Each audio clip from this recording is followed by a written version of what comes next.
आपने बोला the best is yet to come. एक इंडस्ट्री रिपोर्ट आई है, उसके मुताबिक $1 trillion of real estate sales in India by 2030 which will be contributing 13% to the GDP by 2025, जिस नंबर की आप अभी बात कर रहे थे। How prepared are we? कितने हम लोग तैयार हैं? प्रिपेयर्ड तो नहीं, मेरी तो my reaction to that, I don't know if my mic is working, but you can hear me without mic. My reading is that the real estate market today should be around, what, $200 billion in India? $200 billion on a economy which is close to $4 trillion. By 2030, you expect to be a $10 trillion economy. And I think the real estate, which accounts today for about 7% of the contribution to the GDP, will be way beyond what you're saying. Way beyond. तो आपका अपना calculation क्या है? नहीं, मेरा calculation तो हमेशा of the envelope होता है, बैक ऑफ द एनवेलप। जब मैं सिविल एविएशन मंत्री था, तो हमारे जो सेक्रेटरी थे वहाँ पे उस मंत्रालय में, वो कहते थे मुझे हमारे 760 जनरल एविएशन में प्लेन्स हैं, हमारे इतने हैं, आने वाले समय में 1200 हमारे जहाज हो जाएंगे, सिविल एविएशन प्लेन्स। तो I should tell him, I said I don't agree, minimum आपके 2000 होंगे। And I was proved right. Partly because we were able to privatize Air India, partly because we were able to do this. See, real estate is a sector where if things are going well, they will go really well. हमारे जो legacy problems थे, legacy problems इसलिए थे क्योंकि हमारे जो, should I use a strong word? Please go ahead. Pre-RERA की जो हमारी स्थिति थी, उसमें it was a bad situation. A lot of people put their money in, builders took it, took years to provide the flats, अभी भी चल रहा है. So हमने क्या किया? We have appointed a committee under my friend Amitabh Khan to look at those legacy problems, because these legacy problems are essentially in areas around Delhi. They are in UP, they are in Haryana. But the rest of the country doesn't have these kinds of problems, by and large. But something else is happening, Maria ji, which you must be careful. Today, we are getting into a situation where a lot of facilities are available to people. For instance, we had an interest subvention scheme for lower income and middle income housing, where, let's say, if you are a young professional, you're going into the labor market, husband and wife are working and earning, they want to buy a flat. So typically you go to a bank, get an interest loan at 12% interest. Government was giving 3% upfront by way of interest subvention. अभी माननीय प्रधानमंत्री जी जब देश को संबोधित कर रहे थे 15 अगस्त को, he said we are coming up with another scheme and we are at the stage of working that out. Also the other housing finance companies, etc. When the sector starts doing well, the ecosystem which is involved, all the stakeholders move in the direction of providing facilities. Affordable housing की बात की जाए, एक data है जो हम आपको coat करेंगे यहाँ पर. EMI has jumped over 20% in the last 2 years. Total interest payable for a tenure of 20 years now exceeds the principal amount. Possible. You see, if you are looking at, first of all, affordability, I mean, if you are a middle class element like me, my affordability is very different. I mean, and then the affordability of somebody who's, let's say, a well-paid journalist or an industrialist, etc. All I'm saying is, today, a lot of people took loans, they have to service the loan, and EMI means they pay the part of the capital back. But wait a minute, the value of the asset is also shot up. It's not as if you're just paying a higher interest in terms of that. I mean, I can give you an example on my side. And this is not the situation only today. This was a situation always. When I was very young, which means it was a century ago, we bought, as part of a group housing society, some land in Noida. It was a civil service, foreign service society. वो 500 गज का जो ज़मीन थी हमें 80,000 रुपए की मिली, क्योंकि हमारे पास पैसे तब भी नहीं थे, तो 11,000 रुपए ज़्यादा देने पड़ गए, तो total cost of the land was 91,000. Year of the Lord must have been 1900 and 81, 82. You know what the land value of that land today is? That 500, 500 गज का 25 करोड़. अच्छा, I always made good investments. No, but I didn't. I sold it before it became 25 crore. That's a point I'm making. You see, what happened is, मैंने तो 80,000 का खरीदा था, 91,000 इसका value था, हमने उसमें घर भी बनाया, लक्ष्मी ने घर भी बनाया, and she took 9 months like producing another child. Okay, वो बनाया. But हमें लगा नोएडा में कौन रहेगा, हमने साउथ दिल्ली में खरीदा, तो हमने बड़े कम दाम में बेच दिया. But this is essential and integral to real estate. When the market starts developing, today the opportunities for real estate, both in larger cities, in outlying areas, two other things have happened. Connectivity has increased. For instance, it is entirely possible for you to have a day job in Delhi and then commute to the suburbs with very good metro system. We have 860 kilometers of metro lines running in the city. And then when an infrastructure project comes up, for instance, Jewar Airport in UP. Do you know what's happening to land values there? They're going. Now, this is true of real estate generally. This is true of real estate for residential purposes and commercial purposes. आपका original सवाल तो यह था, real estate is doing well. आगे क्या? Cyclical भी बोला जाता है, ये साइक्लिकल है. देखिए, साइक्लिकल वहां बोला जाता है जहां पे डिमांड में आपको लगे कमी होगी. मुझे तो लगता है कि भारत में काफी देर के लिए, आने वाले समय के लिए, demand is not going to drop because there is so much of people will be coming into the market. Secondly, if you're going from a $4 trillion economy to a $5-10 trillion economy, or till 2040 to be a $26 trillion economy, demand बढ़ेगा, कम तो नहीं होगा, and especially for real estate. The speculative elements will go. लेकिन सवाल ये भी है कि कितने तैयार हैं हम, क्योंकि आपने नोएडा की बात की, दिल्ली नोएडा के मूवमेंट के बारे में देखिए आप, वहाँ पे decongestion, you know, hours of traffic, और दिल्ली से अगर गुड़गांव जाते हैं वहाँ पे आवर्स ऑफ ट्रैफिक होता है, और नोएडा में करीब 4 से 5 lakh flats waiting to be delivered है. I'm glad you're asking that question. देखिए, दो चीजें होती हैं. If the sector is not doing well, then the builder who has spent the money, has invested money, will not have an incentive to reduce the inventories. Why? For a good reason. He expects when the market will build up, he's holding a stock, he will sell the inventory at a higher price. But then there comes a tipping point where people realize, bhai, इस inventory को carry on करने का कोई फायदा नहीं है. You liquidate, you reduce the inventory, get your money, go into another project. That is happening now. Have a look at the statistics on how much inventory there is. I'm not disputing any figure you give me. I'm not used to disputing any of your figures. But what I can tell you is the inventories are coming down all over the place. लेकिन सड़क, बिजली, पानी, social infrastructure, absolutely. That will also keep pace. अभी हमारी metro line देखिए 860 kilometre है अभी, और आने वाले समय में हम 950 या 980 किलोमीटर और बढ़ाएंगे. जहां पे मेट्रो जाएगी उसके आसपास में लास्ट माइल कनेक्टिविटी होगी, land values will change, etcetera. This is an ongoing process.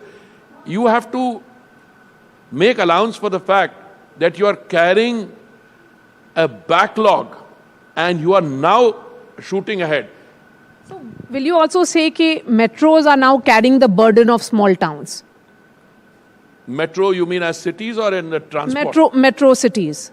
You mean the big cities? No, I see a lot of potential for growth in real estate in tier 2 and tier 3 cities. A lot of it.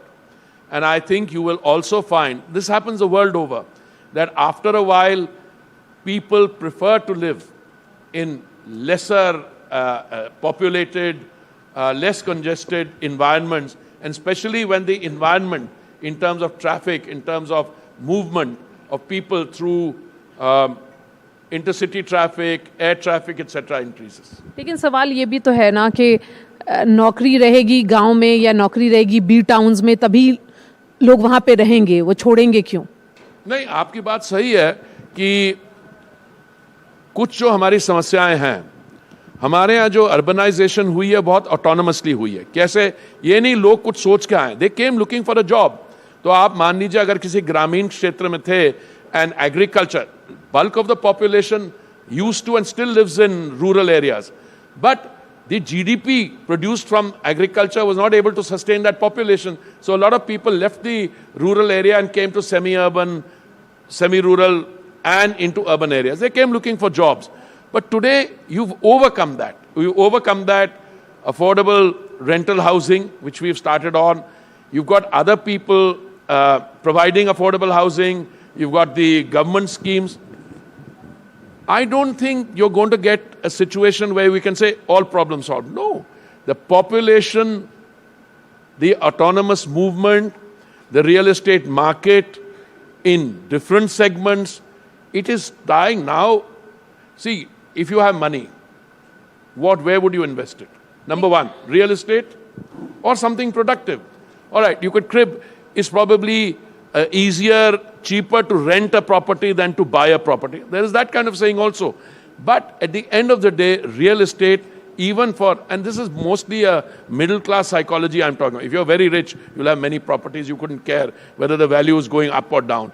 But I think for the Indian middle classes, ease of living and what Modi ji is doing into that sector, it is even better times ahead.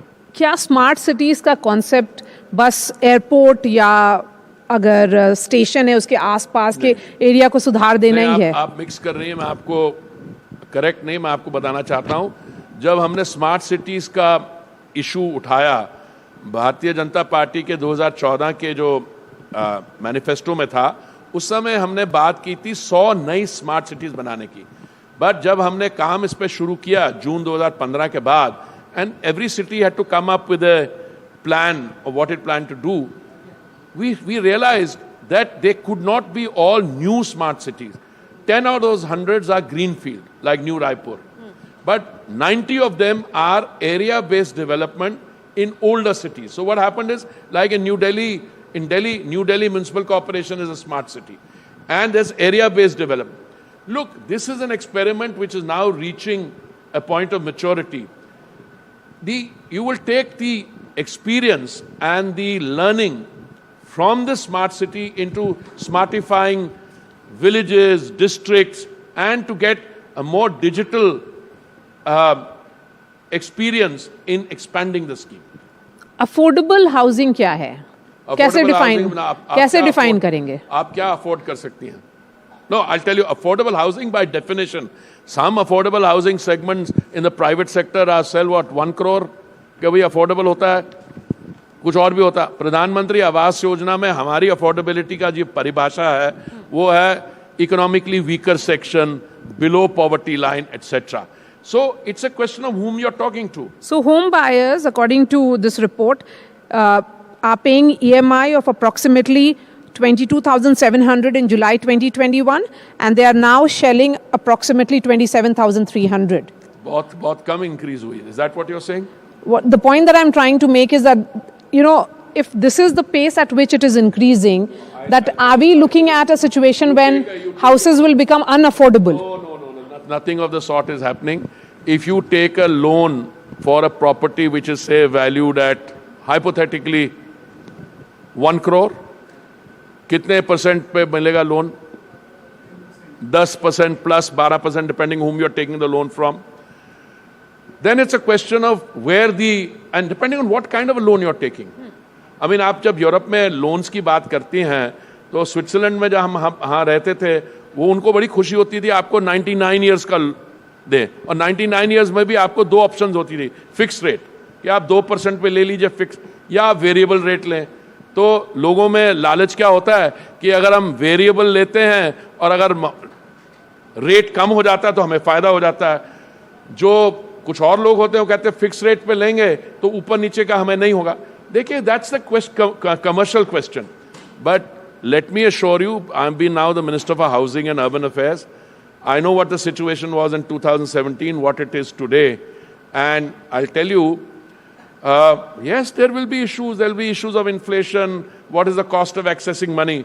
But today, the real estate sector has a lot going for it, including those friends of ours who are this thing, but it's becoming very dynamic. People And move it's out. here to stay. Huh? And it's here to No, it's not here to stay. It's here to boom further. और क्योंकि आप urban development minister हैं और आपसे interview करने का मौका बहुत कम मिलता है, तो मैं 2-3 सवाल आपके पॉलिटिकल भी पूछ लेती हूँ. नहीं, आप पूछ लीजिए पॉलिटिकल. उस पे तो मुझे तो फैसला करना पड़ेगा. मैं आपके पॉलिटिकल सवाल का जवाब कैसे देता हूँ? क्योंकि आप लोग अपने पार्लियामेंट में एंटर किए हैं और जैसे ही एंटर किए, जो स्पेशल सेशन में विमेंस रिजर्वेशन बिल पास हुआ, लेकिन दिल्ली दूर है. महिलाओं के लिए अभी दिल्ली के संसद में आना रास्ता बहुत लंबा है, क्योंकि ये पूरा स्प्लैश था पॉलिटिकल. आप लोगों ने ग्रैंड स्टैंडिंग की, लेकिन जहाँ तक सवाल है डिलिमिटेशन का, उसके लिए अभी वक्त है. सेंसस का, वो उसके लिए भी अभी वक्त है. Maria ji, I have been a feminist at least for 50 years. और नारी शक्ति और महिला सशक्तिकरण में I have it's an article of faith with me. पहले तो मैं आपको बधाई देना चाहता हूं कि एक ऐसा विषय है जो मेरी समझ में it will have a revolutionary impact in terms not of for the situation for our महिलाओं के लिए, हमारी बहनों के लिए, for society. जहां जहां भी women's reservation हुई है दुनिया भर में, GDP has gone up by at least 30 to 50%. I'm talking about the GDP. Second issue is ये कहना कि political splash था. I expect you at least to look at it differently.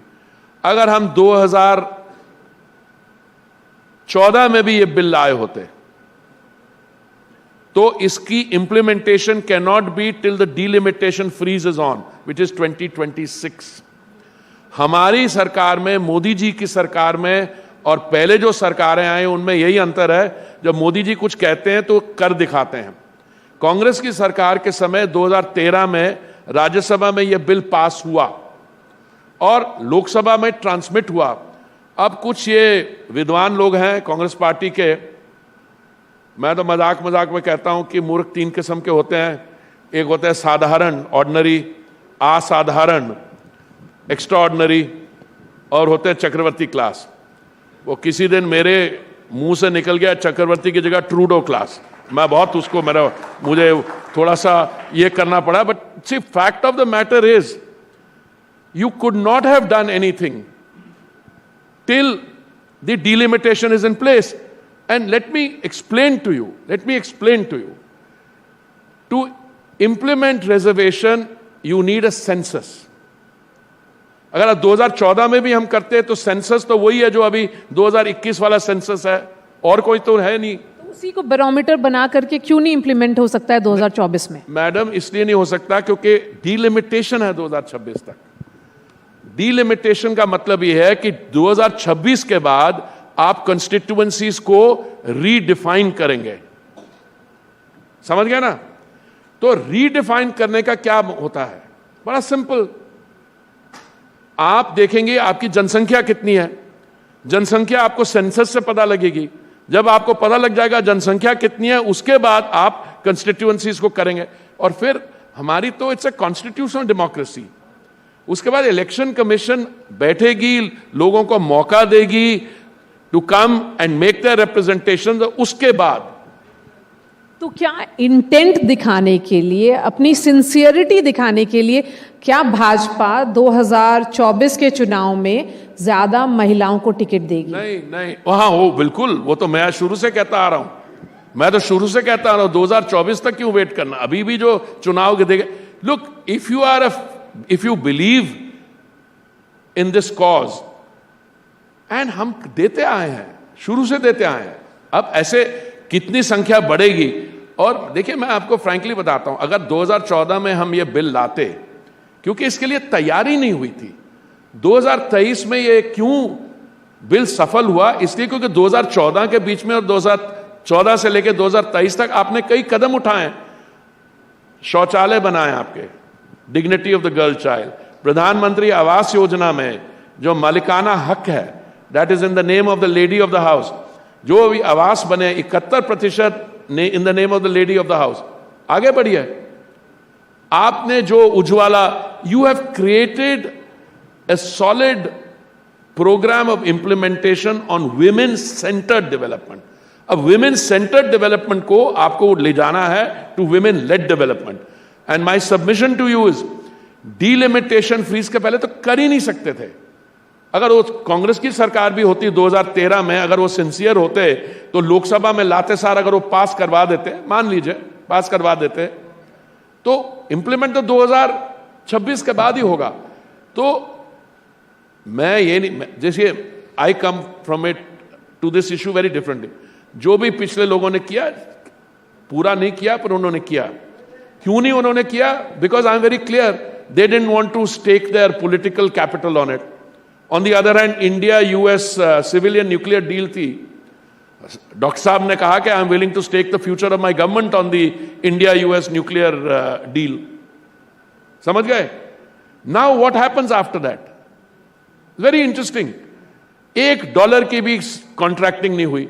But they did not have the same faith in the women's reservation as they had in a political matter. But Modi government has proved that they can do it. लेकिन सवाल opposition आप पे ये उठा रही है कि OBC category क्यों नहीं है? क्या आप लोग इस इशू पर घेर रहे, मतलब you are being surrounded by issues? देखिए, ऐसा है, बड़ा सिंपल है. जो भी विरोधी दल जो हमारे विपक्ष में हैं ऐसे सवाल उठा रहे हैं, उनको कहिए एक बेसिक इंस्ट्रूमेंट है, उसको कहते हैं संविधान, कॉन्स्टिट्यूशन. उसको पढ़ ले. कॉन्स्टिट्यूशन में साफ लिखा है कि 3 किस्म के, general category, schedule caste which means जो उस शेड्यूल में कास्ट लिस्टेड हैं, और ट्राइब्स, शेड्यूल ट्राइब्स जो लिस्टेड हैं. अगर ओबीसी कैटेगरी होती वहां पे कर सकते हैं, which means we are not against it. अब जो ओबीसी की हुआ है पंचायती राज में etcetera, the states have brought that in. But हमारे जो लीडरशिप है, they made it absolutely clear, आने वाले समय में हमारी सरकार रहेगी, हम उसको देखेंगे. अगर कोई और सरकार आती है, they are most welcome, we will support it. Therefore we are moving in that direction. But to delay this bill, क्योंकि ओबीसी नहीं है, वो एक हमारी महिला है पंजाब की पॉलिटिशियन, थोड़ी चिल्लाती ज्यादा है. वो मैं जब डिबेट हो रहा था लोकसभा में सुन रहे थे, I couldn't believe what I was hearing. आप ये हैं, इसको कर दीजिए. भाई, read the constitution. तो this has been a revolutionary step and I am not only personally delighted, मैं आपके लिए बड़ा खुश हूं, क्योंकि आप अपना चेंज करना चाहें from journalism to active political life. So you'll have 33% of the seats which will come to the ladies. I think you can contest it at the state level, at central level. You certainly have given me a food for thought. I'll open the floor for questions, but before that, since I've been to your office and I've often seen a clock which was moving in the backward way, and that had to do with you constantly monitoring the making of the new parliament. How was the experience like when all of you walked along with the Prime Minister to enter the new Sansad? देखिए, after you've been housing and urban affairs minister for 6 years, you're monitoring many projects. But the parliament and the entire Central Vista project, but I don't mean just Kartavya Path, parliament and the all other part, it's a once in a life experience. Because, वो अंग्रेजी में क्या कहावत है, success has many fathers. But किसी दिन अगर कोटा से पत्थर ना पहुंचे या कहीं और बॉर्डर पे माल रुक जाए and it gets delayed, then the palpitation only comes to the poor contractor and the CPWD and the officials in the civil, in the housing ministry and the poor minister. But I think it's a matter of great satisfaction, not only that the project has been done in record time, but those of you who will get a chance to see it more openly, it's got a civilizational sweep. It is the temple of democracy built for the next 50 or 100 or whatever period, but it captures the essence of your history, culture, and it's a totally new experience. And the vision of? And the? Vision which has been implemented is the vision of? No, let's be very clear. All these ये जो विपक्ष की decibel high decibel level machines हैं, 2012 में कहती थी हमें new parliament चाहिए, the old parliament is no good. अब जो मोदी जी ने बना दिया है, मैं आपको बताता हूं, जब मैं 2017 में नया नया मंत्रिमंडल में लिया, कुछ दिनों बाद ये बड़े ब्राउन वो एनवलप्स आए, where all the governing districts in most world capitals was there. So obviously he had been applying his mind much before that. And in most things, he's not just a visionary, he's a practical implementing visionary. आप जैसे भारत मंडपम बना है, okay, Yesso Bhumi, other facilities which will come up. Delhi will have a new look. The country is getting a new look. It's the preparation for the new India or Amritkal 2047. Okay, opening the floor for questions. There are 2 questions that are coming up. Please go ahead. धन्यवाद मंत्री जी, आप अपनी बात को इस ढंग विस्तार से रखने के लिए। लेकिन मेरा सवाल ये है, एक मध्यवर्गीय एम्प्लॉय होने की वजह से, कि पिछले कुछ समय में जिस तरह से EMIs बढ़ रही हैं, होम लोन के इंटरेस्ट बढ़ रहे हैं, तो 6.5% से अराउंड 9% इस समय इंटरेस्ट होम लोन का इंटरेस्ट रेट है। और इसके अलावा जो क्रेडिट लिंक सब्सिडी जो स्कीम थी वो डिसकंटिन्यू कर दी गई, जिसको प्रधानमंत्री जी ने 15 अगस्त को बोला था कि वो लॉन्च करेंगे। फिर आपका भी स्टेटमेंट आया था कि होपफुली सितंबर तक उसकी मॉडलिटीज कंप्लीट होंगी। और पिछले कोविड टाइम के बाद से जिस तरह से कि प्राइसेस इंक्रीज किए हैं, तो उसका 2 वे ये है कि जो इन्वेस्टर्स हैं उनको लिए प्रॉपर्टी अप्रिशिएट की है, लेकिन जो एंड यूजर है उसके लिए बहुत महंगा हो गया। तो क्या जो कैपिंग थी CLSS की 45 लाख की, उसको अपर लिमिट उसकी और बढ़ाने की उम्मीद है? और जो इंटरेस्ट सब्सिडी, ताकि लोग जो होम लोन जो महंगा हुआ है वो लोगों को थोड़ा उसको राहत मिले। नहीं, आपकी बात बिल्कुल सही है और मैं माफी चाहता हूं, इट्स पॉसिबल कि मैंने पूरे नुआंसेस नहीं सुने होंगे। आपने ये कहा कि जो हमने credit link subsidy scheme introduce की थी वो लिमिटेड ड्यूरेशन के लिए थी, और उसमें हमने जो प्राइस ऑफ द यूनिट था उसको 45 लाख जब ने कहा, मैं वही, this is the point I was making to Maria ji, कि हमारे हिसाब से उस समय that constituted the fair benchmark for what is a cap for this. But अभी आने वाली स्कीम में क्या कैप होगा नहीं होगा, those are details we are working out. मुझे पता है कुछ अखबार में, कुछ प्रेस में रिपोर्ट्स आनी शुरू हो गई हैं based on some information people have picked out, but मुझे जो लग रहा है कि अभी कुछ ही समय की बात है। आपने कहा कि मैंने बोला था सितंबर तक हो जाएगा, तो आज मैं एक प्रेस कॉन्फ्रेंस कर रहा था हाउसिंग और अर्बन अफेयर्स मंत्रालय में, आप जैसे मित्र लोग बैठे हुए थे, तो किसी ने मेरे को पूछा, मैंने कहा भाई मैंने जरूर कहा था सितंबर एंड, पर मैं माफी चाहूंगा कि सितंबर एंड की जगह अगर अक्टूबर के पहला हफ्ता हो गया, but we are at that stage. माननीय मंत्री जी नमस्कार। माननीय मंत्री जी, पहले तो मैं आपका आभार व्यक्त करूंगा कि आपने जो कमेटी बनाया था अमिताभ कांत जी का, और वो रिपोर्ट आ चुकी है, 3 महीने में ही रिपोर्ट दिया गया, और वो रिपोर्ट को हम लोगों ने पढ़ा भी और उसमें हम लोगों की भी राय ली गई है। तो उसमें मेरा मानना है कि अगर वो रिपोर्ट को इम्प्लीमेंट किया जाए तो बायर्स का जो सोल्यूशन है वो 80-90% तक समाधान हो जाएगा। आपसे एक मैं रिक्वेस्ट करना क्योंकि मैं नोएडा से बिलोंग करता हूं, और आपका मैं धन्यवाद भी व्यक्त करूंगा कि आपने मुझे सेंट्रल एडवाइजरी काउंसिल में मेंबर्स भी बनाया, बायर्स, आम बायर्स को आपने लेके आया है। तो इसे इम्प्लीमेंट जल्द से जल्द हो, इस दिशा में थोड़ा आप काम कर दे। थोड़ा सा आपका एक रिक्वेस्ट माननीय मुख्यमंत्री जी को चलाया जाए, क्योंकि वहाँ पर लगभग 3 लाख लोग आज भी घरों का इंतजार कर रहे हैं और अपनी रजिस्ट्री का इंतजार कर रहे हैं। तो एक बहुत बड़ी समस्या है। तो आपसे एक रिक्वेस्ट है कि आप प्लीज़ इसे जल्दी इंप्लीमेंट करवा दें। एक और छोटा सा, क्योंकि बस एक सवाल और भी है, नोएडा में 2 मेट्रो, एक DMRC एक NMRC। NMRC का रूट थोड़ा सा अलग है, DMRC का अलग है, जिसकी वजह से NMRC लॉस में जा रहा है और उसमें ज़्यादा जो उसकी कनेक्टिविटी है सही नहीं है। तो नोएडा में जो जब भी मेट्रो के विस्तार हो तो DMRC विस्तार करे तो ज़्यादा बेहतर होगा। ये दोनों जो आपने सवाल पूछे हैं, I think I can afford to be very positive in my answer. पहली बात तो ये है कि अमिताभ कांत जी की कमेटी जो हमने बनाई थी उनकी अध्यक्षता में, तो मैंने पहली मीटिंग जो अमिताभ जी के साथ की थी और उनकी भी यही राय थी, बिकॉज जब हम कमेटी बनाते we don't tell the committee what to do, you get somebody who has an understanding उन इश्यूज का, जिनको बैंकिंग सेक्टर के साथ, बिल्डर्स के साथ, बाकी जो इकोनॉमिक स्टेक होल्डर्स हैं उनसे बात करके वो रिकमेंडेशन देंगे। वी वर वेरी क्लियर कि इसमें स्टेट गवर्नमेंट का भी बहुत अहम रोल होगा, और उन्होंने स्टेट गवर्नमेंट के ऑफिशियल्स को तो कांटेक्ट किया ही होगा, और मुझे पता किया।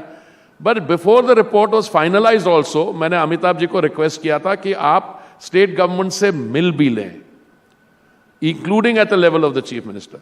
सो आई हैव फुल कॉन्फिडेंस कि क्योंकि आप उत्तर प्रदेश की बात करें, मैं उत्तर प्रदेश पर ही I will keep my answer. The state government is fully behind the report and they are already implementing it. So उस पे काम शुरू हो गया है. So I can afford to be positive in my response. दूसरा, देखिए आपने जो बात की है अर्बन ट्रांसपोर्ट, मेट्रो लाइंस की अलाइनमेंट की, it's a very high priority. Exact मेरे पास डिटेल्स इस समय नहीं होंगे because I was not anticipating the question, but आप मेरे कोलीग्स से मिले, I can tell you exactly what is being done. देखिए इस एरिया, ये जो हमारा नेशनल कैपिटल रीजन जिसको हम कहते हैं, अभी नया हवाई अड्डा बनेगा जेवर में. आपको क्या पता है कि जब जेवर शुरू में ऑपरेशनलाइज हो जाएगा, we are looking only another short period. दो दिल्ली एयरपोर्ट एग्जिस्टिंग है और जेवर की मिला के जो traffic handling capacity, it will be more than London, Heathrow, Gatwick and Stansted put together. It will be one of the biggest listing. So अभी क्या है, I mean if you see civil aviation, जो मैं कहता था ना, अभी मारिया जी को बोला ना, मेरे सचिव कहते थे नहीं सब 1200 प्लेन होंगे. मैंने कहा 1200 नहीं, मेरा तो आंकड़ा 2000 है, उससे भी कई आगे जाएगा. And that is what is happening. हमारी यू हैव टेकन, प्रधानमंत्री जी ने, he has taken civil aviation to a new level. वो क्या है, उड़ेगा देश का आम नागरिक, द उड़ान scheme also. I mean you see that development there. अब you see the Vande Bharat. So connectivity is एक दिन पिछले हफ्ते में 9 Vande Bharat trains were simultaneously moved. Since your team is getting anxious, sir. Why are they getting? Okay. Because they are monitoring your movement. We have one question from that young boy there. So please go ahead. Last question. Sir मेरा question women's reservation bill से है. So women's reservation bill, if implemented, तो 33% seats Lok Sabha में will be for women, which is roughly 180 seats of 545.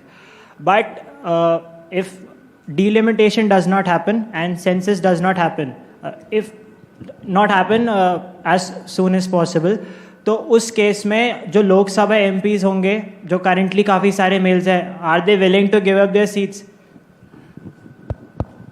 To make up. No. It's a good question, but not such a good question. Let me explain to you. The 33.3% reservation will be on an expanded house. और expanded house क्या होगा? I can only guess because I don't know what the census is going to produce. But अभी कितनी है? 546 है. 543, exactly. I should know, but I'm growing old. I think the expanded house will be what, 728 or something like that? 800 plus. Huh? 800 plus. 800. Well, I've seen different figures, let's say 800. Yes. So it'll be 33% if Maria is right, and she's always right. I don't know how well you know. She's always right. So 800 का 33% होगा. समझे ना? इसलिए this fear mongering के वो जो आप जैसे अपकमिंग ब्राइड मेल्स की सीट वहां से लेके महिलाओं के कोटा में चले जाएगी, ऐसा कुछ नहीं होने वाला. आपकी सीट रहेगी और एक्सपेंशन होगी, और एक्सपेंडेड हाउस का 33% विल गो देयर, और उसके अंदर SC ST. So basically, male MPs have not really signed their death warrant as was being feared. If you know anything about MPs never sign any death warrants. Never. तो मैं बताता हूँ इसमें तो this is a very clear thing, and I think we had made it clear right from the beginning. Anybody who has followed the intricacies of the debate has been very clear on what this stands for. वो हमारे opposition में वो चिल्लाने वाले लोग, उनको छोड़ दीजिए.